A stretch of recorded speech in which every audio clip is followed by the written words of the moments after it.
It's our seventh chapter, The Child, written by Premchand. Premchand was one of the most distinguished writers of the Indian subcontinent and is considered to be one of the prominent Hindi Urdu writers of the early 20th century. He was born Dhanpat Roy Srivastav in 1880. He began writing under the pen name Nawab Roy but subsequently switched to Premchand after his short story collection Soj-e-Watan was banned by the British administration. He also added a prefix Munshi to his name and was popularly known as Munshi Premchand. He wrote over a dozen novels, around 250 short stories, and numerous essays, and translated a number of literary works into Hindi.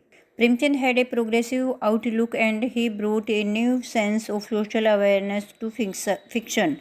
The novels Prema, Vardhan, Nirmala, Godan, Gaban, Rangbhumi are some of his well-known works. The story, The Child, translated by Ruth Vineta.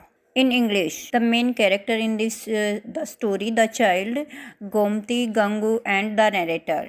Gangu was one of the narrator's servants. He considered himself a Brahmin, though he was completely illiterate and he was never prayed. Gangu वर्णनकर्ता के नौकरों में से एक था। वह स्वयं को ब्राह्मण मानता था, यद्यपि वह पूरी तरह से अनपढ़ था और कभी ईश्वर आराधना नहीं करता था। One day he came to narrator बेटा इसमें खुद प्रेमचंद जी हैं and said that he wished to leave his job. The narrator asked him why he want to leave. वर्णनकर्ता के पास आया और कहने लगा कि वह अपनी नौकरी छोड़ना चाहता है। वर्णनकर्ता ने उससे पूछा कि वह नौकरी क्यों छोड़ना चाहता था। Gangu said shyly that he wanted to marry Gomti Devi, who was a widow and had been turned out of the widow's home. The narrator knew this woman because she lived in the same mohalla. Gangu ने लज्जाते हुए कहा कि वह गोमती देवी से विवाह करना चाहता था, जो कि एक विधवा थी और उसे विधवा आश्रम से निकाल दिया गया था। वर्णनकर्ता इस औरत को जानता था क्योंकि वह उसी मोहल्ले में रहती थी। She did not have a good reputation. वह एक बदनाम औरत थी। The home authorities had arranged her marriage thrice, but each time she had come back after a week or so. However, Gangu had a different view about it. आश्रम के अधिकारियों ने 3 बार उसके विवाह का प्रबंध किया था, किंतु तीनों बार वह लगभग एक सप्ताह के बाद वापस आ गई थी। किंतु गंगू का इसके बारे में भिन्न विचार था। He said, where there is no love, you cannot accept a woman to stay on. You cannot win a woman with mere board of lodging. When the narrator saw that Gangu was determined to marry Gomti Devi, he let him go. Gangu कहता है कि जहाँ कोई प्यार न हो वहाँ आप किसी औरत को से ज़्यादा देर तक टिके रहने की आशा नहीं कर सकते हो। आप केवल रोटी खिला कर और रहने की जगह देकर किसी औरत का मन नहीं जीत सकते हो। वर्णनकर्ता ने देखा कि गंगू ने गोमती देवी से विवाह का निश्चय कर लिया था, तो उसने उसे जाने की दिया, किंतु उसे भरोसा था कि विवाह के कुछ दिन बाद वो अधिक दिन तक नहीं निभा पाएगा। But he was certain that this marriage won't last more than a few days. Gangu started living with Gomti. Gomti ने गंगू के साथ रहना शुरू किया। He looked very happy and contented, but one day the narrator heard the Gomti had run away. वह बहुत प्रसन्न और संतुष्ट दिखाई देता था, किंतु एक दिन वर्णनकर्ता ने सुना कि गोमती भाग गई थी। He felt happy because he had been proved right. When he saw Gangu, he looked completely shattered. He said, whatever she might have been for other men, for me she was definitely a goddess. उसे प्रसन्नता हुई कि उसकी बात सच्ची साबित हो गई थी। जब उसने गंगू को देखा तो वह पूरी तरह से टूटा हुआ दिखलाई दे रहा था। उसने कहा, वह अन्य आदमियों के लिए यद्यपि कुछ भी रही हो, मेरे लिए वह निश्चय ही एक देवी थी।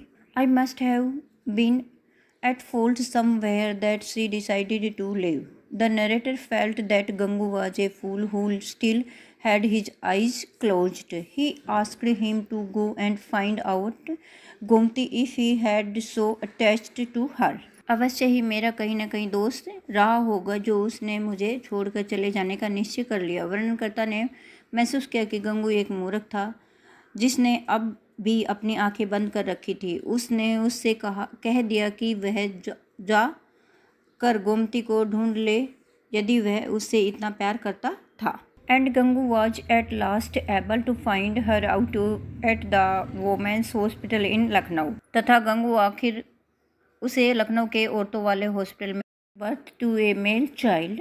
Gangu brought her back to his home. It was because of this child that Gomti had left him. She feared won't love the child because it was not Gangu who had fathered the child. उसे डर था कि गंगू बच्चे से प्यार नहीं करेगा क्योंकि वह उसका फादर नहीं था. They had been married for only 6 months yet. उसके विवाह को अभी केवल 6 महीने ही हुए थे. Gangu knew all this and still he had brought her back. Gangu यह सब जानता था और फिर वह उसे वापस घर ले आया. His face was beaming with pride as he was crying the child in his arms. उनका चेहरा गर्व से खिला हुआ था जब उसने बच्चे को अपनी बाहों में उठाया हुआ था. The narrator was surprised at Gangu's shamelessness. वर्णनकर्ता Gangu की निर्लजता पर हैरान रह गया. But Gangu said that he would love the child as his own. किंतु गंगू ने कहा कि वह बच्चे को अपने बच्चे के जैसा प्यार करेगा. The only important thing for him was that Gomti should love him. उसके लिए एकमात्र महत्वपूर्ण बात यह थी कि गोमती उससे प्यार करे. The narrator was deeply touched by Gangu's sentiments. He took the child from Gangu and kissed him. वर्णनकर्ता Gangu की भावनाओं से गहरा प्रभावित हो गया और उसने बच्चे को गंगू से लिया और उसे चूम लिया. Then he went with him to meet Gomti at his house. फिर वे गोमती से मिलने के लिए गंगू के साथ उसके घर चला गया. बेटा ये आपके 7th chapter the child written by Premchand उसकी ब्रीफ स्टोरी है. आपको कैसी लगी ये कमेंट में ज़रूर बताना बेटा. अपने दोस्तों के साथ शेयर भी करना इसको.